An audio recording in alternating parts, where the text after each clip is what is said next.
en effet, cette dévotion est fervente. Le roi, représenté avec un nain, il est courbé, presque prostré dans cette espèce d'oratoire pendant que l'on célèbre la messe et que ce prêtre en est au moment de l'élévation de l'hostie. Et vous avez des personnages derrière le roi qui sont des courtisans, des gens de sa suite.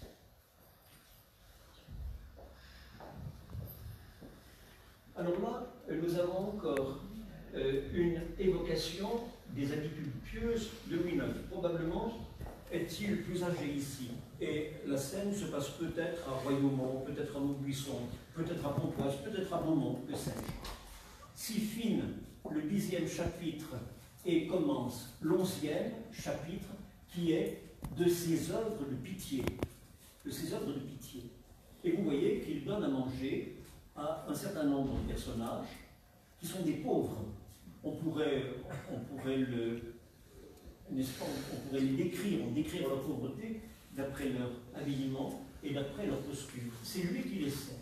Et voyez, il a beau avoir la couronne sur la tête, le nain de la sainteté, la robe qu'il a n'est pas du tout une robe de roi, encore une fois, c'est une robe de moine. C'est une robe de moine. Et alors, un détail, on nous parle de ces œuvres de pitié. Dans la langue médiévale, d'ailleurs dans la langue française tout simplement, le mot de piété et le mot de pitié forment un doublet. C'est-à-dire que tous les deux sont originaires du même mot latin, mais ce mot latin a subi en quelque sorte une évolution double. N'est-ce pas? D'un côté, vous avez la pitié, de l'autre, la piété. Autrement dit, la piété inclut les œuvres de pitié et la piété la meilleure, c'est celle qui tient le plus compte de la pitié, c'est-à-dire du partage. Et vous avez un mot français d'ailleurs qui dit comment s'exerçaient les œuvres de pitié qui va typiquement à cette scène-là, c'est la pitance. La pitance, c'est ce que vous donnez à quelqu'un par pitié justement, par partage de nourriture. Et là, c'est bien ce qu'offre Louis IX. Vous voyez qu'il tient ici une écuelle, cette espèce de plat un peu large et profond, ça s'appelait une écuelle, c'était ce dont on se servait à table, on allait chercher avec ses doigts ce qu'il y avait dedans, là, il y avait un nappe, etc. Et quand il se rendait quelque part dans une abbaye où étaient invités les pauvres, il ne le faisait pas dans le détail, d'ailleurs des pauvres, il y en avait plusieurs centaines, mais il s'arrangeait pour fournir l'abbaye en poisson, en viande et en vin. Il était très exigeant sur le vin, et s'il estimait que les moines qu'il visitait ne buvaient pas du bon vin, il le faisait jeter et il leur en donnait du meilleur. Voilà, le personnage, dans son humanité, on dit qu'il a fait beaucoup justement pour les pauvres. Et il a été d'ailleurs un créateur d'œuvres, comment dire, pour les pauvres, les hôpitaux, les 15-20 à Paris, c'est lui qui l'a fondé, et ça s'appelle 15-20, parce qu'il y avait 300 lits, 15 fois 20. Et l'hôtel-lieu de Pontoise, il l'a fait transférer d'en face de Saint-Maclou pour un site qui était à la fois plus aéré et plus vaste, au bord de l'Oise, enfin, etc. Les filles repentir, plusieurs de choses. Il a créé beaucoup d'œuvres de ce genre-là.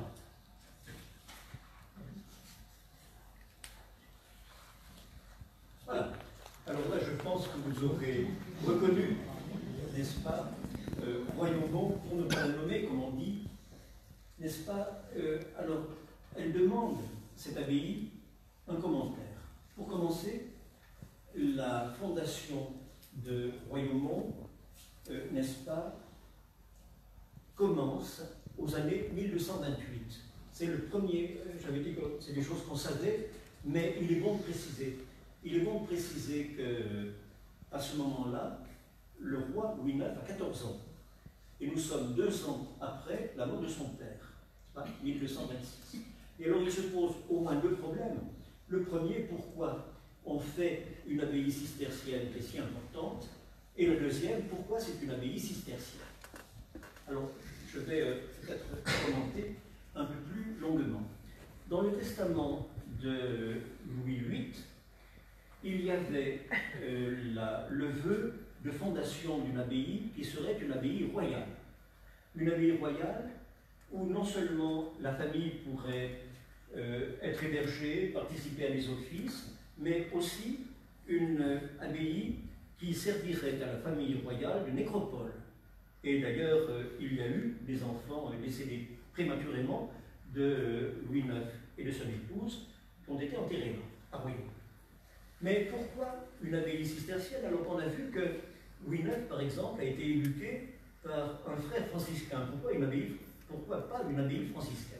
Il se trouve que à l'automne de 1227, c'était à la fin du mois d'octobre 1227, Louis IX et sa mère Blanche de Castille ont été invités à la consécration de l'église abbatiale de Longpont, de l'abbaye de Longpont, pas très loin de Soissons, et ce qui était la seconde église abbatiale. Aujourd'hui, c'est en ruine par les suites de la guerre de 14, mais c'était une abbaye qui venait d'être construite, on va dire, dans le premier quart du XIIIe siècle, et qui, par ses dimensions, concurrençait les dimensions de la cathédrale de Soissons, de Notre-Dame de Soissons. C'est quelque chose d'assez important, dont aujourd'hui on voit encore les ruines, on voit par les ruines l'importance du bâtiment.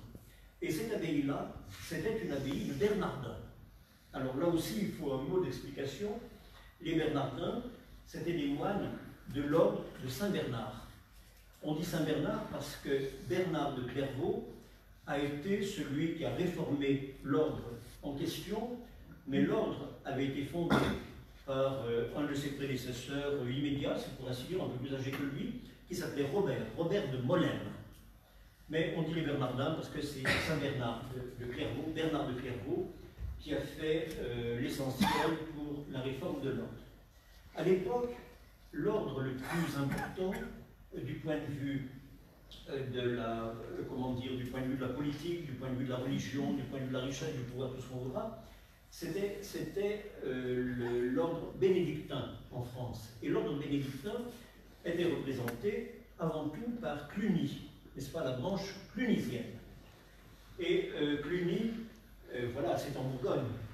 Cluny, c'est en Bourgogne, c'est la région de Tournu, de Mâcon, c'est la Saône-et-Loire, c'est le pays de Lamartine, du poète Lamartine, si vous voulez, au nord de Lyon. Et si vous êtes des voyageurs assidus du TGV Lyon-Paris, si vous quittez la gare de la Part-Dieu la nuit, par exemple, une demi-heure après, si vous êtes dans le sens de la marche, une demi-heure après, 30 minutes après, vous voyez sur votre gauche les 2 ou 3 clochers de l'abbatiale de Cluny, ces clochers de forme hexagonale, octogonale, etc. Vous pouvez vraiment régler votre montre dessus, c'est 30 minutes après avoir quitté la gare de la Part-Dieu. Comme ça, vous saurez, vous pourrez voir Cluny, vous pourrez prendre le temps. Donc, l'ordre de Saint-Bernard aura souhaité réformer la règle de Cluny. La règle de Cluny était une règle qui s'était beaucoup distendue et l'ordre clunisien vivait dans une richesse qui, d'une certaine manière, l'éloignait des préoccupations spirituelles. Enfin, quand l'abbé de Cluny avait un problème à régler, il allait voir directement le pape. Certains abbés de Cluny sont devenus papes d'ailleurs, c'est dire un peu l'ordre de grandeur du pouvoir. Et autre chose, du point de vue de l'étendue des possessions, je peux vous citer un exemple, parce que j'ai un peu travaillé dessus pour une branche du roman de Renard. Nous connaissons, ma femme et moi, une abbaye que vous connaissez peut-être bien aussi, qui est une abbaye clunisienne, à La Charité-sur-Loire. La Charité-sur-Loire, mettons 30 km en aval de Nevers, sur la Loire qu'on a mis plus long. Eh bien, cette abbaye, fin du XIIe siècle, était dite fille de Cluny, puisqu'elle était de l'ordre clunisien, et comme vous le savez, chaque abbaye avait aussi un certain nombre de prieurés sous ses ordres, des prieurés qu'elle régissait, dont elle contrôlait la comptabilité, etc. Eh bien, la seule abbaye de la Charité-sur-Loire avait 150 prieurés sous ses ordres. Entendez bien, 150 prieurés, et on peut dire dans toute l'Europe, jusqu'à l'Allemagne, la Bavière, etc. C'est vous dire un peu l'ordre de grandeur et le pouvoir qui ressortait de cet ordre-là. Alors, Saint Bernard avait souhaité que la règle soit revue, et soit revue dans le sens de la simplicité, de l'austérité. Bon, par exemple, on n'avait pas de décoration sur les murs, on ne mangeait pas de viande au repas, on faisait carême, si je ne me trompe pas, de l'Avent jusqu'à Pâques, ce qui fait beaucoup. Enfin, carême, je veux dire, on jeûnait, c'est-à-dire un repas sur 3. Voilà, la règle des cisterciens, c'était celle-là. Alors pourquoi cisterciens? C'est parce que leur maison majeure a été à Cîteaux. La commune de Cîteaux se trouve en Bourgogne, mais au nord de Cluny. C'est la Bourgogne du Kir et de la moutarde. C'est le département de la Côte d'Or. Et le mot de Cîteaux, c'est un nom commun de la langue du Moyen-Âge aussi. Le cistiaros, système, dans la langue du Moyen-Âge, c'est le roseau. Donc vous voyez, les cisterciens, c'était des gens qui allaient planter une abbaye dans des lieux où personne n'aurait rien fait, où on ne pouvait pas cultiver, où on ne construisait guère, et voilà. Et il était entendu qu'ils vivaient du travail de leurs mains. Ils avaient un dicton qui était orare et operare, ou bien sous forme d'impératif ora et labora, c'est-à-dire prix et travail. Prix et travail. Voilà les 3 8 en quelque sorte. 8 heures pour le repos et la prière, 8 heures pour les dévotions et 8 heures pour le travail. Bref, c'est quand même Cîteaux qui a développé au commencement le vignoble de Bourgogne. Cîteaux se trouve très près d'un terroir que vous connaissez, qui est Clos-Rougeot. Très près, les initiateurs de Clos-Rougeot, c'est les moines. D'ailleurs, c'est pas difficile, toutes les spécialités gastronomiques de l'Europe, en principe, ont une origine monastique. Alors, pour en revenir à Renaud, le père de Louis IX, dans son testament, voulait une abbaye royale. C'est si vrai que ce pays-là s'appelait Cuillemont, C-U-I-M-O-N-T. Alors, Cuillemont, apparemment, du cuir, c'est comme ça que le comprennent les mots latins. On ne voit pas ce qui peut cuire à Royaumont, et on ne voit pas non plus un mont à Royaumont. Alors, certains se sont demandé si on parlait pas la forêt de Cardinal, à Royaumont. Toujours est-il que le Cuillemont est débaptisé justement à la fondation de l'abbaye, n'est-ce pas? Et à ce moment-là, le pays devient Regalis Mons. Regalis Mons, c'est-à-dire Mont-Royal, Montréal, si vous voulez, Royaumont. C'est vraiment dans les actes en question que apparaît ce nouveau nom qui accuse, si vous voulez, qui souligne le fait que cette abbaye est une abbaye royale. Or, dès les années 1229, 1230, c'est une abbaye qui a une centaine de moines, déjà, une centaine de moines. Et c'est une abbaye pour laquelle on a soigné les revenus. Je vais vous citer quelque chose, puisque nous sommes à Beaumont. Un article parmi d'autres dans ce qu'on pourrait appeler la charte de fondation de Royaumont. Ça date de 1228. Item, dedimus eis apud bellum montem in pedagio pontis quinquagintas sex libras paritienses percipiendas annuatim medietatem in crastino natalis domini et aliam medietatem in crastino sancti Ioannis Baptisti. Je traduis en commentant un peu item, puisqu'il y a plusieurs articles avant. Item, comme on trouve dans le Testament, item. De même, nous leur avons donné à Beaumont, Bellum Montem, apud Bellum Montem. Apud est une préposition qui demande l'accusatif, le mot qui suit. Bellum Montem, voilà Beaumont. Hein? Bellus Mons, qui veut dire le mont qui est joli, si vous voulez. Mais ça signifie que pour celui qui a rédigé cela, ça n'est pas le mont de la guerre, comme on entend dire quelquefois, c'est-à-dire Belli Mons. Non, c'est Bellus Mons. Donc, apud Bellum Montem, sur le péage du pont, donc il y avait un pont franchissant l'Oise, on le savait depuis l'époque romaine, si je puis dire, sur le péage du pont, et on paye le péage pour passer ces marchandises comme vous payez le péage au fond quand vous prenez bien une demi aujourd'hui. Et nous leur avons donné donc 56 livres parisis. 56 livres parisis.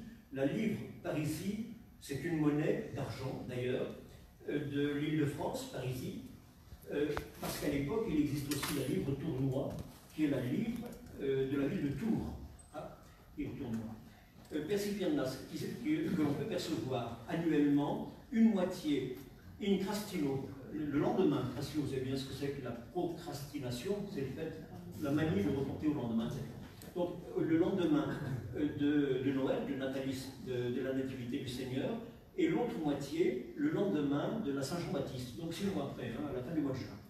Alors, je me suis amusé à faire un petit calcul. Une livre de 1226-1230, c'est une monnaie qui contient 90 grammes d'argent. Donc, vous pouvez très bien voir, ne serait-ce que par la valeur du métal, ce qu'elle représente. Elle représente la livre 28,35 €. Il y a pas moi, elle représentait 28,35 €. Donc 56 livres représentent 1587,60 € qu'on peut percevoir en deux moitiés. Mais ça n'est évidemment pas le seul revenu de l'abbaye, enfin, loin s'en faut. Et alors, encore une fois, lorsque le chantier de cette abbaye se poursuit, et Dieu sait qu'il y a beaucoup d'ouvriers, il y a beaucoup de travail, on peut dire que le roi Louis IX donne l'exemple et il met la main à la brouette, en quelque sorte.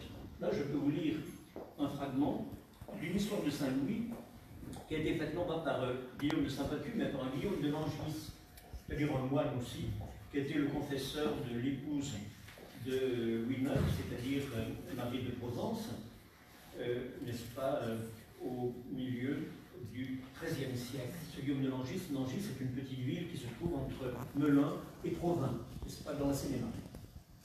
Et alors, je le cite, en commençant par interpréter ce qu'il a dit. Encore une fois, sur le chantier de Royaumont, Louis IX a à peu près 14 ans. Et il participe comme ouvrier.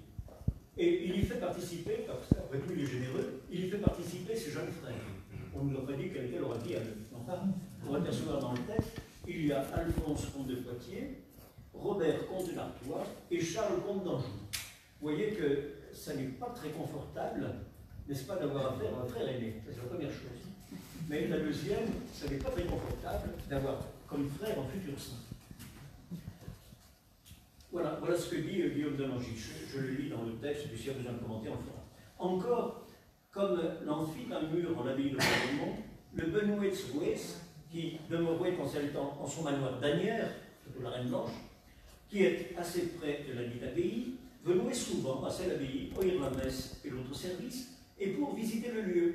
Et comme les moines ici, selon la coutume de leur ordre de sitio, après heure de tierce, au labour. Ça veut dire que les moines sortaient après l'heure de tierce, c'est-à-dire après 9 h du matin. Tierce, c'est la troisième heure. La troisième heure après la première heure, qui était prime, c'est-à-dire 6 h du matin. Ça varie un petit peu entre l'été et l'hiver, mais là, on peut penser qu'il s'agissait de la bonne saison. Donc, ils allaient au labour, c'est-à-dire au travail, laborime.